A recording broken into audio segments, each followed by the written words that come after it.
بس في فئه معينه كده عندنا، لا عندهم نخوه ولا عندهم رجوله ولا عندهم دم، اللي هم بتوع الزرايب دول، تربيه الزرايب، تربيه المصاطب.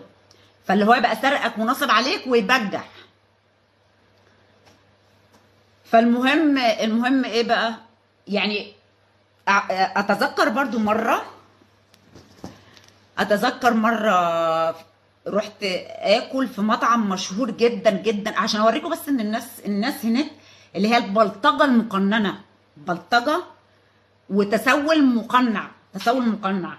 رحت اكل في مطعم مشهور في اسكندريه عندنا، طبعا اشهر من نار على العلم، اكيد كلكم عارفينه بس مش عايزه اقول اسمه ايه. وادخل اكل وانا واصحابي وحبايبي لا مع اني سمعت في ناس بتشتكي من ديليز، بس لا مش هو. ودخلت اكل وهما بيحطوا الاكل اللي انا اعرفه المتعارف عليه عندنا هنا. هو بيحط لك الاكل، انت ما بتشوفش شكل الويتر الا لو انت عايز حاجه وانت اللي بتنادي عليه، يعني انت ما بتشوفوش تاني. الاقي لك حوالي 8 9 رجاله حوالين الترابيزه، رجاله اللي هما بيسرفزوا. وانتي ايه رايك في السلطه يا مدام؟ حلوه السلطه يا مدام؟ انا موصيلك على السلطه يا مدام. ايه رايك في العيش يا مدام؟